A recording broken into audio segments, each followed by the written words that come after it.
Thank Good you. morning, good afternoon, good evening. I don't know where you are, but it is a beautiful day somewhere in the world. If you haven't smiled today, you know I always start off and say smile. It'll make you feel better. It'll release some endorphins. It'll get you going.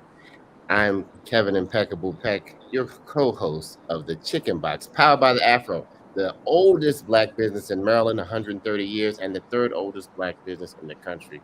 I always give kudos to it because if you've ever started a business, most don't make it 2 years, 5 years, 10, etc. Man, we got an action-packed show. I wanted to say show. Let's stream whatever it is. It's a conversation, y'all. This is Black people versus voting. Have you thought about it? Have you early voted? Have you registered? Hopefully, you registered. I don't know where you are in the process, but we've invited a few of our friends. I'm going to say good morning to Dr. Draper, uh, our fearless CEO and leader. How are you this morning? I am well, impeccable, and good to see you. I don't think you were with us last week, so good to have you back. And as impeccable said, this is the chicken box. Yes, spelled with two X's. That's how we spell box. Don't be a chicken, get on the box. It is an intergenerational show, and so I'm holding it down for the boomers today. How about you, impeccable? You know, I always hold it down for Gen X. This is a generational show. And Courtney, of course, our Gen Z. Welcome. How are you this morning? I'm doing well. I have my weekly weather report. It's about in the 40s, sunny outside, so it's not terrible. But I'm blessed to be here, and I'm That really is Chicago, everybody, in the Chicago area. Beautiful. So, before I'm going to let Dr. Draper introduce Dr. Chavis, and then Courtney, if you introduce Reverend Kobi Little, and then we can get right into Black people versus voting. So thanks for tuning in today. And if you registered to vote, just put it in the comment. Thank you, Lily Evans. You are already ahead of me. You must have been knowing what I was thinking. Anyway, Dr. Draper. Look, it's easy to introduce a person who needs no introduction. And so Dr. Benjamin F. Chavis Jr. currently serves as the president and CEO of the National Newspaper Publishers Association. We're celebrating 195 years. A lot of people know him from the Wilmington 10. They may know him from his preaching days. But one thing that's consistent about Dr. Ben Chavis, he's always been on the front lines for voter education, voter registration, voter empowerment, and he is one who is not afraid to speak truth to power. And so we are really honored and privileged to have Dr. Ben Chavis join us today, and the National Newspaper Publishers Association, consisting of what, Dr. Chavis, some 230 odd um, black Yes, men across the country. So 200. sound At the latest board meeting, now it's 238. 238. 238. All right, Yes. 238 and growing. And so he leads Yes. that organization as well. Welcome, Dr. Ben Chavis. We are so happy to have you on the Chicken Box on today. Thank you, Dr. Draper, and salute to you, distinguished publisher of the Afro. 130 years of excellence, fighting for freedom. When I think about the NNPA, the Afro always rises as one of not only our iconic brands, but successful and, in fact, intergenerational. Salute to the Murphy family. Salute to, and right before we went on air, we were talking about your mother. Frances Murphy was one of the greatest freedom fighting publishers that we've ever had in the NNPA. And then I'm so glad to be on today's Chicken Box. I like that name. We're I talking like that about, name. I really like that name. That's great. It's culturally relevant. Very. And if to, you're in the to Baltimore area, you know that a chicken box, Kobe Little knows this, the Reverend Yes. Kobe Little knows this. It's four wings and a fry in a All right. greasy, gotta be a greasy box, right? And salt, pepper, Absolutely. ketchup, and then we can argue about whether or not we put hot sauce on it or not, right? But Absolutely. that's the inspiration for the name. I just Go want to ahead. give you a report. Back in June at our national convention in New Orleans, we announced a hashtag 10 million more black voters. And a lot of people can say, man, that's too big. Why don't you just say 1 million? I said, no, we need 10 million more black voters. And we just concluding today a tour that started in Minnesota, went to Wisconsin, Michigan, Ohio, Pennsylvania, came down through Delaware, went through Maryland, stopped in Baltimore briefly, Washington, D.C., Richmond, a big turnout in Richmond. And then we went into the Carolinas, South Carolina, Georgia. Oh, that mess of Georgia on my mind, Brother Peck. We got to get that vote out in Georgia. And then we're concluding in Jacksonville, Florida this morning. But just let me say, I'm so proud of the Black press of America, helping to lead the charge with the Transformative Justice Coalition, with Reverend Jackson's Rainbow Coalition, with LaTosha Brown and Black Voters Matter. The NAACP, Kobi, has been helping also to mobilize. So I'm very pleased to have this program this morning. And, Black people versus the vote. We got, if there was any constituency in America that should see voting as sacred, not just as political, but as sacred, because we died to get the right to vote. We bled. Some of us went to jail to get the right to vote, suffered, sacrificed. And so we should never take voting for granted in 2022 or any election. Every election is the most important election of our lifetime. Absolutely. And then he dropped the mic on that one. So he might be back. Yeah, I'm sorry. I'm on my phone, so I'm sorry for the disruption. But I was just saying that every election is so important, and so is this 2022 election. Absolutely. We're going to get into it. We know you have a short time. But Courtney, go ahead and introduce our other guest. Sure thing. Today we also have, excuse me, we also have Reverend Kobi Little with us. Kobi Little is a global citizen, strategic advisor, public policy advocate, and faith leader. He is the Dean of Justice Chapel and CEO of Community Partnerships for Public Health. And that's also international. Little also serves as the president of the Baltimore NAACP, and he is a past vice president and political action chairman of the Maryland State Conference for the NAACP. And he's the president of the Maryland State Conference for the NAACP as of this airing, or before. He's been that for a minute. So congratulations. Right. Glad to have Reverend Kobi Little.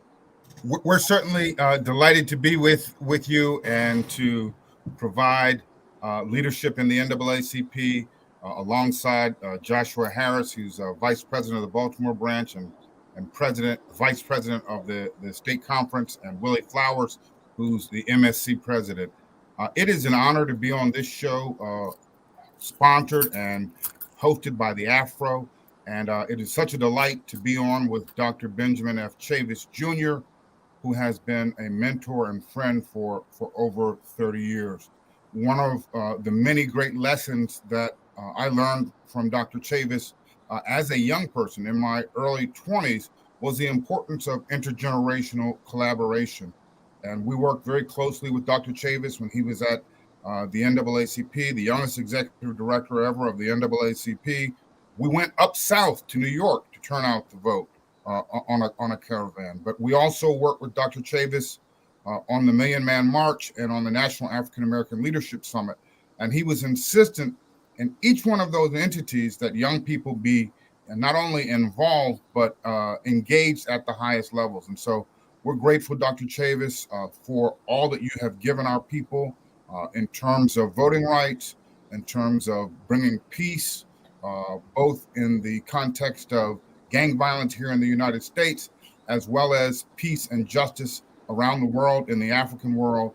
And we're grateful for your advocacy, Doc, on the many environmental justice issues that you brought to light long before people even knew what environmental racism was. Boom. As we jump on, this is the Chicken BOXX. Good morning, everybody. If you just tuned in, we're talking about Black people versus voting. I want to say good morning to Lily, Dorothy, Kasim, and Bonnie, and those who have comments, those who have said they're registered to vote. What do we say? Let's get right to it, because we talk about voting and we hear about it. What do we say to the person who says it doesn't matter if my vote doesn't count? Or why should I register? Well, every vote counts, and your vote won't count if you don't vote. So it's a self-selection. When people go around and say their vote doesn't count, one, they underestimate the value of their vote. They underestimate the value of participating in the political process. But more than that, we all inherit a legacy. From the beginning of the program, Kim, we talked about intergenerational struggle. And I'm going to say something uplifting about young people today. I think the youth of today are the best, the most intelligent, most gifted, most talented that we've ever been blessed to witness. However, our young people need to be encouraged. And that's what I'm so glad that we're doing this on Chicken BOXX this morning because we need encouragement. There's so much out there that discourages our young people, but also discourages some people who are maybe not be so young. But we, as Malcolm would say, Esther say, we shouldn't go for the okie doke. Don't let nobody fool you and tell you that your vote is not important or that your vote doesn't count. We can improve our quality of life to the extent to which we participate in the political process through civic engagement. That's what the struggle for freedom, justice, and equality is all about. It's not totally about voting, but it is immeasurably, voting is at the center of what we have to do to improve our quality of life in Baltimore, and across the state of Maryland, and across the United States of America. And I'm so pleased that the Afro and the Black press is working with the NAACP, working with other organizations to make sure that we get out the vote in Maryland and throughout the United States. We got a few more days left. Early voting has started already in some states. Kobi, what do you say to that question? Yeah, I would say everything that Dr. Chavis said, and then I'd add to that when you don't vote, you're voting for the status quo. You're voting for things to remain the way they are. And Black people have always been the heartbeat of democracy. The first person to shed blood for the founding of this country was a Black person. We've always been the people who have led this country to do its best to embrace democracy. And when Black people don't vote, then we set democracy back. And it's important for us to continue to participate in the electoral process. Sometimes it can be frustrating, but the truth is all aspects of life can be frustrating. And so we shouldn't let the frustrations related to the political process keep us from voting. We must be vigilant. Jimmy Lee Jackson died so that we could have the right to vote. So many people marched across the bridge in Selma and were beaten by law enforcement so that we could have the right to vote. When we vote, we express our voice. When we vote, we build power. When we vote, even if we don't elect the candidates that we want to see elected, we still make a line in the sand and articulate our community's position. We must vote as a way for our voice to be heard. If we don't vote, not only do we silence ourselves, but we also abdicate our responsibility to promote democracy. And that's so important, as we know now, in the context of January 6th. There you have it. Both Dr. Chavis and Reverend Little said that people died for the right to vote. I'd like to also flip that a little bit and say people are dying in 2022 because we have not voted. Because we've not, in some cases, voted out and vote out of those who are for oppressive policies, and people are dying all over the United States, not just by violence. They're dying for lack of affordable housing. They're dying because they're not getting paid for the jobs that they're doing. They're dying because structural racism is alive and well in our state houses and in our city halls. And so we're dying today. When we don't vote, we are actually saying, you know what, just leave it like it is. Let these folks just keep on doing what they're doing. So I think that, because a lot of times I hear young people saying, oh, that was a long time ago, so people died so we can vote. Like, so what? I'm saying, well, people still died in 2022 if you don't vote. That's absolutely right. In Maryland today, Black people are 30% of the state's population, but we make up 70% of the population of people who are incarcerated. Those numbers are the highest in the country, but mass incarceration is a reality in every single one of the 50 states. And when we vote, or when we don't vote, we decide who will be in power.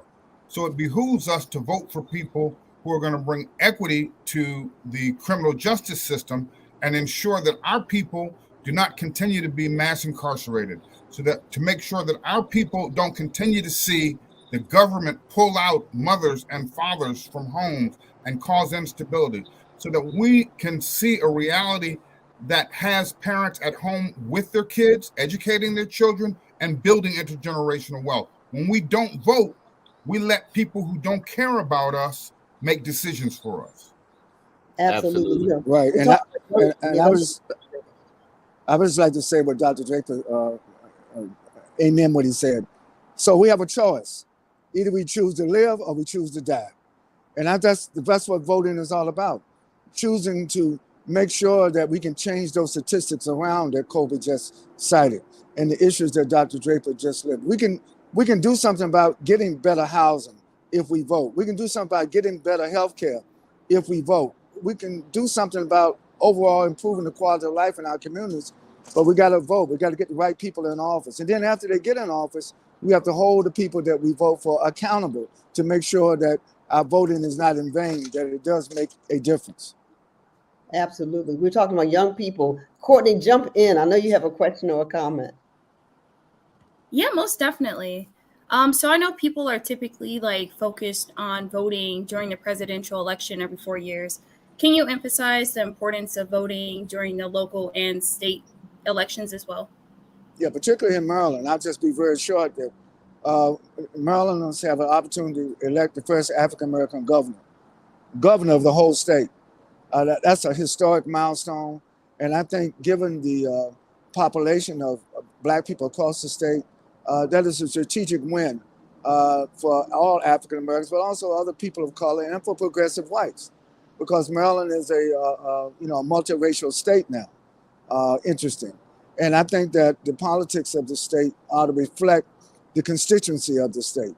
So local, statewide elections as well as local elections, Baltimore County, are a lot of elections. We got to make sure that we're on top of all these elections, even school board, county commissioner. We should no position should be taken for granted. And we should be running offices, people running for these offices across the slate. So when you vote, you're not just casting one vote for a president or a vice president. You're casting vote up and down the ballot to make a difference in the quality of life of our people. This is absolutely. I mean, in addition to this historic opportunity to elect a Black governor, we also have the opportunity to elect a Black attorney general who will set legal precedents and policy that will advance equity. We also have the opportunity to elect the first woman to the board or to the office of the comptroller and have a whole new board of public works. In Baltimore City, for the first time in decades, we will be electing 2 members to the school board. And so for people who have children, for people who care about the future, for employers, it's important for us to have people who are on the school board who actually care about the specific learning needs of Black children in Baltimore. We need people on the school board who are going to address the trauma that Black children and Latino children face every single day in Baltimore. We see so much, Dr. Draper, on some of the negative tilted news about the crime and violence, but we don't ever hear them calling for trauma-informed policing. We don't hear them calling for trauma-informed education. So it's important for people to vote. Not only do we elect decision makers when we vote, but we also vote on specific ballot initiatives. The people have the ability to vote on legislation through ballot initiatives. And in Maryland, there are a number of important ballot initiatives that we should consider. So I'm sure there'll be time in the program for us to get into that later. Yeah, let's get into it. Look, I just want to recognize Dr. Chavis's time. I know he said he only had a few minutes. He's at a conference at the MGM in Vegas, and I just want to respect your time, Dr. Chavis. Wanted to know just before you have to go, what closing word would you have to say to somebody? Thank you, Ken, and to Courtney, and to Reverend Kobi Little, to Dr. Francis Draper, and to all of the listening audience. I support what we're doing here on Chicken BOXX 100%, the Black Press NMPA. We're very always pleased to join with the Afro and our other African-American owned media. I'm actually at a conference now of the National Association of Black-owned Broadcasters. And what we're trying to do across the board, all these media platforms, which is the subject matter of this Chicken BOXX this morning, to getting out the vote. It is very important that not just one person in the family vote, but everybody in the family vote. Anybody who's 18 and over should be voting, and encourage everybody else in the family. We need our own phone banks. We need our own, if you know somebody that is not able to get to the polls, go pick them up, take them to the polls. We need a massive turnout. And that's why we chose the hashtag 10 million more black voters. I'm pleased to report you, I'm getting reports now from our tour, that thousands more. Even in Georgia, I'm told that 50% more blacks are voting over the last election cycle. So that's encouraging. So come on, Maryland, let's make history. Come on, United States, Black America, let's make history. Let's vote and let's stand up for freedom, justice, and equality, not only on election day, but every day of our life. On behalf of the National Newspaper Publishers Association, I salute all of you. God bless you. Thank you for giving me an opportunity to have these few minutes with you. Thank you for being with us. Thank you. Thank you so Yeah, much. and if young people, if you're talking about you get tired, follow Ben Chavis and Dr. Chavis around and see if you can keep up. Have a great day, Dr. Well, can you let me just close this for the young people. They know me. Many of them don't know me from the NAACP or the Million Man March or the Wilmington 10 or the United Church of Christ Commission for Racial Justice. They know me from the movie Belly. So let me just say, I'm going to be at these voting pools, and I'm going to say what I said to DMX at the closing of that movie. I know you were coming. Come on, let's vote. I know you were coming. Take All it right. easy, Dr. Chavis. All righty. Yep. That was all good information. So this broadcast is all over the world. We have people that tune in from all over the world. Even though Reverend Little, you and I are both located in Maryland, Kevin's in Georgia, which is a hotbed state. Courtney is in Chicago. There are many ballot initiatives, and the Afro's endorsements are out. They're out in this week's edition. We need to get with you. We didn't weigh in on the school board. We probably need to do that before the November election. But I want to weigh in. There's a question on the Baltimore City ballot that may also be the case in many jurisdictions across the country. And I'm talking about question K.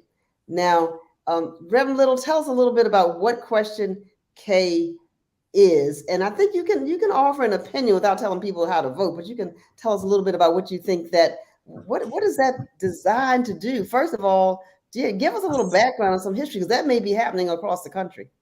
Right. So the NAACP doesn't endorse candidates, but we certainly take issues on positions, and we are a political organization. Question K in Baltimore is about term limits, and let me say from the outset that there is nothing inherently wrong with term limits, but we have to judge the relevance or the effectiveness of term limits on a case-by-case basis. And the lens through which we should be using, the lens that we should be using when we consider term limits is, does this promote democracy or does this hinder democracy? And question K proposes to institute term limits in Baltimore city government for the mayor, the council president, the comptroller, and the members of the city council. And it would prohibit any person from holding any one of those offices for more than 8 years during a 12-year period. Now, there are a number of problems from where I sit with this legislation. And you can start with the individuals who are the driving force behind this. We have seen leaders from the conservative news media put hundreds of thousands of dollars in an effort to bring term limits to Baltimore. But the reality is that in the past 70 years, we've only had 3 mayors who have served 3 terms or more. And all 3 of those mayors were highly effective. And the people of Baltimore had the right to elect them to 3 terms, consecutive terms, and exercise that right. And Baltimore benefited from that. We don't need a situation in Baltimore where all of our elected officials are timed out at the same time, and we have complete turnover in our governance structure because of a law that was designed to limit Black political power. The truth of the matter is that given all of the very complex problems that Baltimore is facing, we actually need strong, stable leadership in place for a long time in order to solve the issues that we are dealing with. if every 4 years or every 8 years we have a turnover and a new administration comes in, then there's no continuity of governance or continuity of problem solving. So that's what question K is. Just to be fair and balanced, I do think we need term limits in the Maryland General Assembly, because you have people in committee chairs and in leadership positions who stay there for decades, and it is anti-democratic, because bills that lots of people can support or do support never get to see the light of the day because one person doesn't like it. But that's very different than cutting off or undermining the will of voters in general elections in the city of Baltimore. So we have to be very clear. Question K seeks to undermine Black political power. And Dr. Draper, one of the things that I have to point out is that there is some support in the Black community for question K. But with all love, I will say that support is misplaced. Black people are frustrated with elected officials that they perceive are not getting anything done. Black people are frustrated with crime. They're frustrated with poor housing and a school system that doesn't educate our children. But question K will not speak to any of those issues. And when we vote for question K, essentially what we are doing is voting for the very people and the very forces that created all the problems that we're beset with now. Correct. Now, in fact, question K could exacerbate those issues, because it's supposed to, if it's passes, it goes into effect with the 2024 election, which means you could have a possibility, as you said, of every single person being brand new. And even when you have some continuity, it takes people a minute to build up the infrastructure, and to know where the restroom is. So if you wipe everybody out in the middle of a program or middle of just trying, I mean, I'm looking at the current administration, it takes time to put everybody in place. That's and to get that ball rolling. And it's not really about, it's about undermining African-American power and African-American influence. That's what it's about, folks. And when you look to see who is putting the money up, if you look to see who is putting the money up from Sinclair Broadcast, and I'll say it, from Fox 45 in Baltimore, they've been on a campaign to dismantle Baltimore City's government's power, which happens to be in the hands of African Americans. That's right. Boom. If you just tuned in, y'all, this is a Chicken BOXX. We're talking about Black people versus voting, the vote, voting season. Will you vote? Have you thought about voting? Are you sick of your vote feeling like it doesn't matter, it doesn't change? Or are you making a difference in your community anyway? Are you just saying nothing changes, and do you not do anything in your own neighborhood? I mean, are you in your own neighborhood association? Are you involved in your schools? Are you just talking? Are you just on the Chicken BOXX, just talking trash and deciding to talk trash and not doing anything? That's my question. Courtney, do you think it's a lot of trash talking going on, or people thinking about, hey, what happened before and this doesn't matter and the vote doesn't count? But policies and laws and bills get changed from the elected officials. I'm sorry to say, I wish I could change a bill like my water bill, but I can't. Okay, Courtney, go. I would say most definitely. I always mention people on social media. I'm on there often, and people don't vote, and they complain about like every issue that we have. For example, like in Chicago, I follow like Chicago Media Takeout, and everyone talks about like the gun violence and robberies and just all sorts of stuff, but they don't vote. And if they do, like, they don't take like that actions that we need. Like, they don't volunteer, they aren't advocating, they aren't organizing protests. Like, they just complain about it and then don't do anything. So that is frustrating to see. So I'm like, if you're going to complain about it, like, you need to be involved in the community or vote. Absolutely. That is so true. The other thing I want Reverend Little to weigh in on, at least in Maryland, it's really clear as to who can and who can't vote. And there's a myth out there. Now, every state might not be the same way. Talk a little bit, Reverend Little, about the convicted felon and or the homeless population. At least I know you can speak to it from Maryland. I don't know. You may even speak to it from other states as well. Absolutely. I mean, I am happy about the progress we've made in Maryland. There's certainly much more that can be done. But in Maryland, once you have fulfilled your term, your time, you fulfilled your sentence, you're eligible to vote. If you are currently incarcerated but have not been convicted of a felony, you still have the right to vote, and you can vote while you're incarcerated. If you have been convicted of a misdemeanor, you still have the right to vote.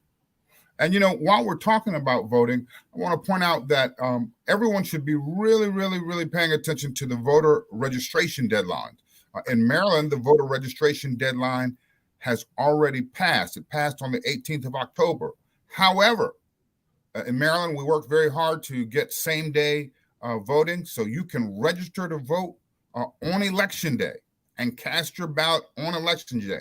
So if you're not registered to vote in Maryland right now, when November 8th comes, you can go to a polling place, you can get registered, take your ID with you, you can get registered, and you can vote on that very same day. We have got to use the power that we have to continue to build power. The Panthers called for Black power, and we need to still be building Black power. That's what the NAACP is about. If you want to participate in this election cycle, if you want to make sure that Black people and progressive elected officials are put into office this go around, you can go to NAACP.org. And there we have all kinds of ways for folks to get involved, to participate in get out the vote work through phone calls or through text messaging. We also have voter guides, so that if you don't really have clarity on an issue or know where a candidate stands in your state, whether it's Maryland or Georgia or Illinois or Nevada, you can go to the NAACP website and take a look at our voter guides and get the information that you need. If you're in Baltimore City. Hold on, Reverend Kobi. I love how you said the voter guide. Have you guys ever been in there voting and then it's a bunch of things in there and you do not know what these questions are? And like Dr. Draper said, they are trying to push their agenda through, but it is a long thing you got to read on question K or question G or whatever. These guides, sometimes, guys, you don't know everything because you're just not paying attention to everything. But the guide can at least say the power, which is Black people coming together, has started to put this guide together, and for the best benefit that we believe for our community, this guide. That's why the Afro endorsement issue is so important. It is a guide for you to take to the polls with you. Back in the day, they used to actually take the newspaper, the physical paper, to the poll and just run down the list. If you're unsure, they still do it, but you can do it on your phone now. If you need that help, go to the Afro and the NAACP and get these questions answered, because we can't lose on some of these things just because we didn't know what they were talking about. All right, back to you, Doc. I had to interject. And then the homeless can vote as well. They say, well, I don't have an address. Well, if your address happens to be the encampment at the corner of Falls Way and whatever, Fayette Street, whatever, wherever you live, at least in Maryland, they can. Is that true across the country, Reverend Little?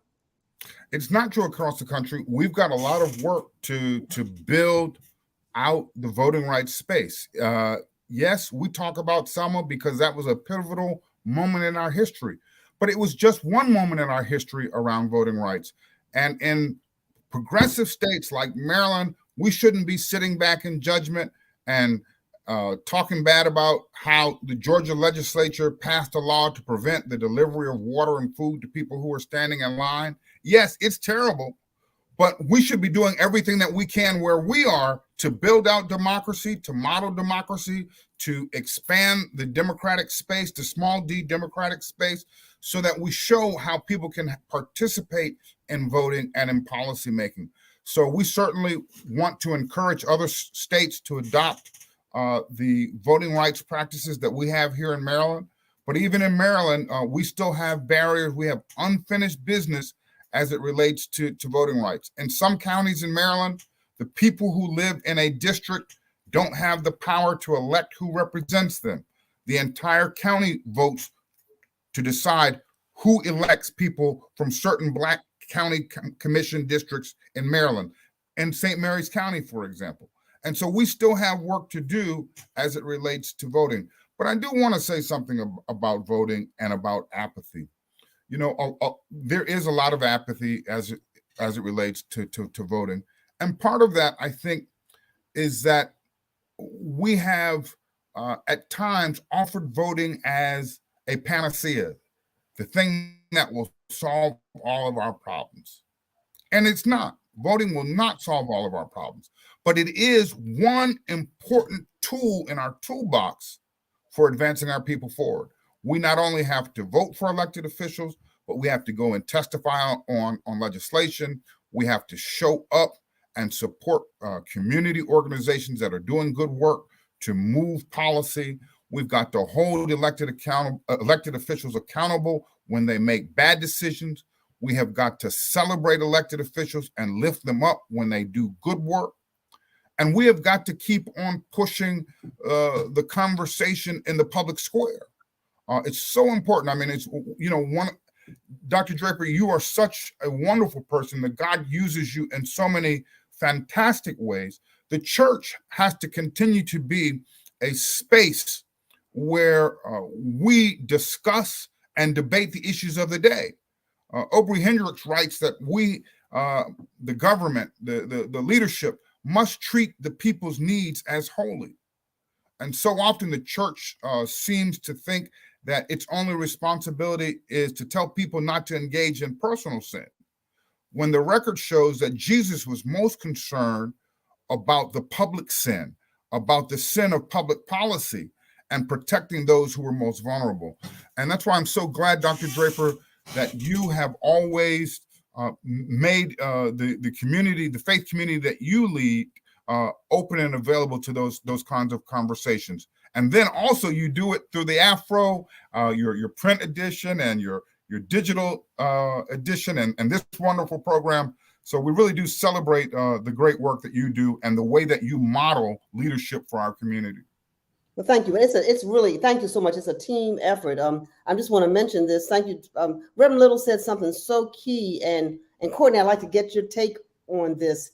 Voting is important, but voting is not the panacea. It's not going to fix everything. You're in Chicago, Courtney, and you were talking about apathy, I think, among young people. How do you see, but then on the other hand, as Dr. Chavis said, there are a lot of young people who are getting engaged. You know, young people are authentic. They want to really make a difference. How does your generation, I know you can't speak for the whole generation, and that's a mistake when we say that, but how do you see some members of your generation responding to this whole civic engagement challenge, if you will? What are you seeing in the Gen Z generation? I would say that we are taking steps to be more proactive with voting and just like giving back to the Black community. For example, I went to SIU, and our NAACP chapter, we were making sure that we had a voter registration booth, and we were going around and making sure that people were registered to vote. We also did host like different seminars talking about it. So I would say some of us are more proactive than others. Some Gen Zers don't care. And some of us, we do want to make a difference in the Black community. We want to see us thriving and just like rebuilding the Black community. So I would say it depends on the individual and how active they are in the community. Okay, so would you say that you are the exception or the rule? What do you think? I'll say I'm working on it. I'm definitely working. I don't mean you personally. I mean the group that you work with. You think that there are more young people like you, or in general, that want to be engaged? Yeah, I would say I would We'll have go to. back. And I think, we really, I'm asking that question and some of our viewers may want to know this too. And if you're just tuning in, welcome to the Chicken Box. It's a Chicken Box where you speak your truth. We all talk about let's engage millennials, let's engage Gen Zers. But I think we look at it backwards. It's not us engaging Gen Zers and millennials. It's us meeting Gen Zers and millennials where you are, because you have so much to offer. Impeccable. You look like you're just ready to jump on the box. Well, no, I mean, this is just a conversation that kind of goes in a circle, right? And then, like I mean, I agree on it's not the end all to be all. I mean, just like if you have the light in you, you might not light the whole world if you believe in God like God did, but the person you're standing next to, you can light them up, right? So how can we light each other up in the community, right? And how can we not get so caught up? Because I think if we understand, and a lot of times in our community, it's the education and the information of understanding the process of how government works, and being taught that in our schools and in our homes. And when we understand how things work and how things change, then you can play the game, because we just got to get in the room sometimes. And when none of us of color are in the room, we can't even begin to champion our issues or our struggles in any kind of way, because we're not even in the room. So voting helps us get in the room. And you say, well, I don't see it all make a difference, because it's not the end all to be all, but it is making a difference for someone. And sometimes you're so selfish that you think it's just about you, but really it's about your brother or your sister who's homeless. It's something else that if you just took some time, less than the time it takes you to scroll on TikTok or Instagram to go vote, they have come up with so many creative ways to vote. You don't have time is not an excuse. I'm in Georgia on the 17th. I had to travel for 7 days.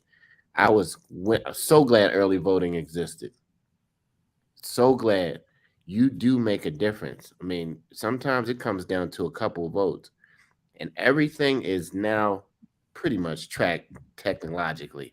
It's not like back in the day when they all said the blacks could vote and they were throwing our votes away and our ballots away. This is a whole different game, and there are checks and balances in the election system. So your vote does count, it is counted, and it makes a difference. So Absolutely. I mean, to that point, right now the Senate is tied 50-50. One vote, the vote of the vice president, is the vote that makes a difference sometimes. And it could just be one vote that makes a difference in this coming term. It could be one vote in one state that makes a difference between that balance of power. Every vote counts. I want to go back to young people, though, and I want to thank you, Courtney, for all the work that you're doing and for your engagement at the NAACP. Dr. Draper, here in Baltimore, we have two dynamic NAACP college chapter presidents at Morgan and Coppin. Tori and Mercy are doing great work there. They're also doing voter registration drives and working to turn out the vote. And, I am reminded of the words of the elders when they say, walk together, children. And that's an admonition for all of us. We should celebrate the diversity and the length and breadth of our generational spectrum, but that shouldn't be a dividing factor. That should be a uniting factor. I mean, thanks be to God that we have come so far as a people that we actually have people in their 50s, 60s, 70s, and 80s. That was not always the case, that we had, such large representation across generations. If time allows, there's some other ballot questions for Baltimore voters that I think are important for us to address. Man, we got 15 minutes. Let's get them all in as much as we can. And if not, let's there's a guide. If we can't get them all in, listen. They're not in the Afro guide. They're not in the Afro guide yet. We took a position on question K, but come on, enlighten us, Reverend Little. What else should we be really concerned about? I know there are many, but what else really pops up to the surface. There are a couple I more. I haven't had the opportunity to get my my Afro voters guide yet, but I'm certainly going to be on the lookout for it. But I did want to point out that on the ballot there will be statewide ballot questions, and those are indicated by numbers, and then there will be local ballot questions, which will be indicated by letters. And of importance, and it's a very complicated issue in Maryland, is ballot question number 4, which is the question about legalization of adult use of marijuana, adult use and possession of marijuana. And there are a whole lot of issues here. But for me, this question is actually not about whether somebody gets to smoke a joint without being harassed by the police. This question is about whether or not we are going to have equity in criminal justice and also in business. Recently, President Biden took a tremendous step in advancing efforts to pardon people who have been burdened with federal convictions about marijuana possession. In Maryland, passing this law will prevent the further incarceration of Black people for the possession and use of marijuana. This is a difficult issue. There is some opposition to this question because people rightly are concerned about young people using marijuana. But the truth of the matter is that our young people are already using marijuana. And so the law is not going to solve that issue. What will solve that issue is if we increase manyfold our ranks of youth workers, people who are willing to be out in the community working with young people and speaking to young people and addressing the curiosity, the anxiety, and the trauma, the very real trauma that our young people are experiencing. A lot of young people are using marijuana not for joy, but as a means of self-medication. And so we need to see the church and community organizations like the NAACP to engage our youth and to create programming for our youth. And we need to see our government invest money in youth programming instead of criminalizing our young people. We also need to make sure, look, marijuana is going to become legal in the United States. It's not a question of if, it is a question of when. So one of the things that we need to make sure is that we have a seat at the table when it comes to the cannabis economy. For so long, we have seen that economies are developed and Black people are pushed to the side, and we don't have a role in that economy as owners or producers. And so I think it's important for us to take a long view and to work through this question about marijuana legalization in a way that improves our position as it relates to criminal justice, as it relates to economic justice, and to be sure that we're making sure that we understand what the unintended consequences may be and that we're ready to remediate those as well. Question number 4, is that the question? That's the question. Question number 4. So I'm not saying how people should vote, but I am trying to encourage people to think about the totality of issues. I don't want to see people standing on the corner smoking marijuana. I don't want to walk through it. But I will tell you that I'd rather walk through it and see people on the corner smoking marijuana than to see police beating people and putting them in jail for it. And for me, that's what it boils down to. Right. And if you've ever traveled the country and you see the states that are legal, they're not always standing around the corner, but I mean, they're smoking it, and it's I don't see a lot of people dying from a car accident from smoking marijuana. You know what I mean? You know, the crackdown on well, that's a whole nother chicken box, y'all. Alcohol, Black people versus those other substances that they claim to be or whatever that they've legalized and is killing and harming more people than this marijuana. They just trying to figure out how to get their money, and they are trying to edge us out as Black people when they have all of these fees for a license, I think in Maryland is $250,000 or more. I haven't looked at it extensively. Someone came to me and asked me that I want to go in on it. So, but we have to have a seat at the table, and voting for these things at least allows us to get in the door. Now they're trying to still keep us out, y'all. Y'all already know that, but we have to force our way in as we do in so many places. And so we have to work twice as hard, 3 times, 4 times as hard to get a quarter of what is being handed out. Dr. Draper. Well, I think it's a whole separate chicken box because, absolutely, you know, like Reverend Little said, he's not promoting the passage or the failure of question 4. And so, you know, a lot of times, you know, the economic piece is there, certainly, and the fact that we're kept out of certain industries, but also the personal right. So you have a right to do X, it's legal, which may infringe on my right because I'm asthmatic or just don't like my clothes smelling like that.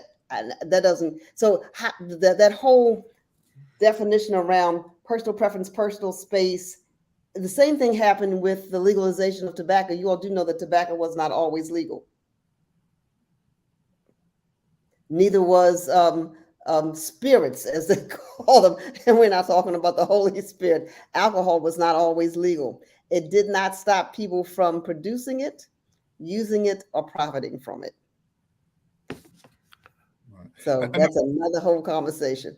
Yeah, we've got to see moral leadership on these questions too.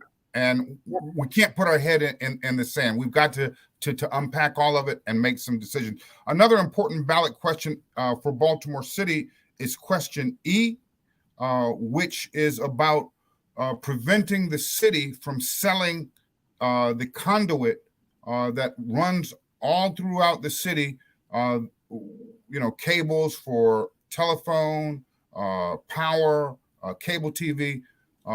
I'm encouraging folks to vote for question E because that is vital public infrastructure that needs to remain in the hands of the city government as opposed to in the hands of a corporation that, you know, would only turn around and raise prices on us. Another important ballot question is question H, and I'm encouraging everyone to vote for question H. Question H will move control of the Baltimore Police Department from state government to city government. Right now, in fact, since the late 1800s, the Baltimore Police Department has been a state agency, and as such, decisions about the police department are often made in Annapolis at the state level instead of in Baltimore City, instead of having decisions made by the city council in Baltimore. By voting for question H, we are advocating local control of the police department, which will put the citizens of Baltimore in a position to advance civilian oversight of law enforcement. That's not a guarantee, but it's the opportunity that we have if we first get local control. So I'm encouraging everyone to vote for question H. We've already talked about question K. The only other issue, there are a number of ballot questions that relate to authorizing the mayor and the city council to borrow money to address certain projects throughout the city. They're pretty self-explanatory, and people should vote their conscience. The final thing, Dr. Draper, that I do want to raise is question I. And question I relates to the Inspector General. The Inspector General was elevated in 2018 to an independent agency in Baltimore. And there was legislation that was passed to develop a oversight body for the Inspector General's office. That body did not meet for more than 2 years after that law passed. And it was the Baltimore NAACP that brought attention to this and that put pressure on the government to actually convene the oversight body. The Inspector General, the person who occupies that office now, did not like that.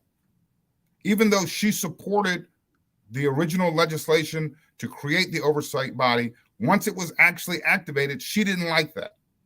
And so then she went to a member of the city council, and that member of the city council introduced new legislation to weaken the oversight body. And they claim it's a good governance measure, but it is actually a measure that's just designed to give more power to the Office of the Inspector General by decreasing the oversight. It removes the city solicitor from the oversight body. It places on the oversight body people from trade associations to which a inspector general is likely to be a member of.